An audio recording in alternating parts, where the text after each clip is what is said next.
Et nous retrouvons justement en direct de Marrakech notre envoyé spécial Ilham Berada. Bonjour Ilham. Bonjour Pape. Alors Marrakech sera dès demain pendant une semaine la capitale de l'économie mondiale. La directrice générale du FMI est sur place, Kristalina Georgieva enchaîne, on peut le dire comme ça, les déplacements sur place. Et ce matin, aux côtés de la ministre marocaine de l'économie et des finances, elle a visité le musée de Jemaa el-Fna. Ce temple gardien du temps et de l'histoire a été un peu défiguré par le séisme d'Al-Haouz et aujourd'hui, il a rouvert ses portes au public. Ouais, c'est vrai, vous avez tout à fait raison, Pape. En fait, c'était un moment très très spécial aujourd'hui, donc au musée Jemaa el-Fna du patrimoine immatériel, qui rouvre ses portes bien sûr après donc les dégâts causés par le séisme, et il ouvre, on va dire, en grande pompe, en présence bien évidemment de la directrice générale du FMI, donc qui a profité bien évidemment de la tenue des assemblées générales pour commencer justement cette fête de la finance, mais elle a commencé par de la culture. Et quelle culture, un magnifique bâtiment qui est ce musée donc du patrimoine immatériel, donc qui rouvre ses portes et qui a, je rappelle, il y a moins d'un an, il a ouvert ses portes en février dernier, mais c'était un moment émouvant où Kristalina Georgieva, en compagnie de Madame la ministre Nadia Ftah, a parlé de son émotion, de ce qu'elle a vu au Maroc en ces quelques jours, ce qu'elle a vu à Marrakech et de cette magnifique bâtisse qu'elle a visitée, qui, comme vous le disiez si bien, temple de l'histoire. Et pour nous parler justement de ce moment d'histoire, j'ai le plaisir d'avoir à mes côtés Mehdi Qutbi, président de la Fondation nationale des musées. Mehdi Qutbi, merci beaucoup d'avoir accepté notre invitation. Juste après cette inauguration, quel est un peu votre sentiment? D'abord, merci. Et la deuxième chose, je voudrais rendre hommage à ces 30 ou 40 ouvriers marocains qui sont venus travailler 24 heures sur 24 avec les membres de la Fondation nationale des musées. En 10 jours, ils ont réussi l'impossible. Et je me suis rendu compte que l'impossible n'est pas marocain. Et c'est extraordinaire. Cette solidarité qu'on a montrée pour ce tremblement de terre. Les gens qui ont peu ont partagé le peu avec ceux qui n'ont rien.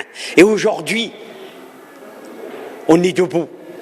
Et ce musée est extraordinaire. Et grâce à la vision de Sa Majesté, à cette impulsion que Sa Majesté a insufflée, on voit aujourd'hui cette solidarité de tous les Marocains qui se sont tous concernés. Quand je vois ces 40 ouvriers qui ont travaillé depuis 10 jours, jour et nuit, alors que le musée était blessé de partout, et ils ont pensé ces blessures pour le rendre visible aujourd'hui. C'est impressionnant, c'est extraordinaire, et je voudrais dire ma reconnaissance à ces gens, à ces Marocains, et je suis fier d'être marocain. Et puis la deuxième chose dont je voudrais vous dire, c'est cette visite extraordinaire, de voir la directrice générale du Fonds monétaire international qui est venue et qui voulait commencer avec Madame Ftah ce séjour, cette grande manifestation économique, et qui regroupe autant de gens par la culture, par ce pan qui est indestructible entre les peuples, et de voir aujourd'hui qu'on peut être fier de montrer ce qu'on a montré, et aussi de couronner tout cela avec une exposition magnifique de Abbas Saladi, qui est le fils de Jemaa el-Fna. Et j'en suis vraiment heureux de voir, regarder le nombre de visiteurs aujourd'hui, c'est impressionnant.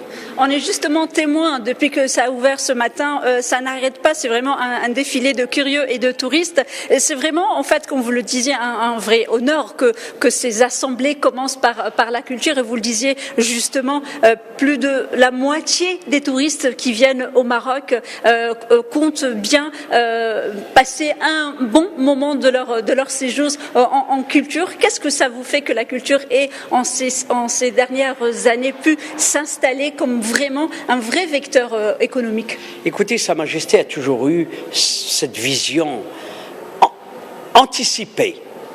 Et de voir qu'aujourd'hui, 70%, le sondage qui a été fait, non pas 50, mais 70% de visiteurs marocains qui visitent notre Maroc privilégient la culture.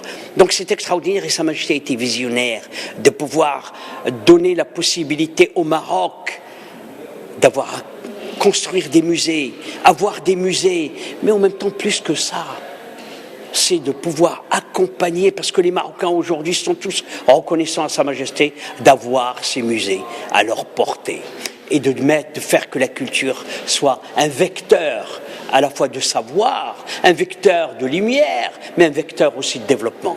Merci beaucoup, Mehdi Khotbi, d'avoir accepté notre invitation. Et je rappelle que vous êtes le président de la Fondation nationale des musées. Et sachez pas qu'aujourd'hui, après la culture, il y aura un match de foot cet après-midi à Marrakech qui réunira bien évidemment des gens donc du FMI, des sportifs, mais également des enfants donc qui ont été victimes de ce séisme, qui vont remplir les gradins donc du terrain de Marrakech. Et j'aimerais, si vous ne me permettez pas, terminer avec ce beau texte de Melhoun sur la ville ocre.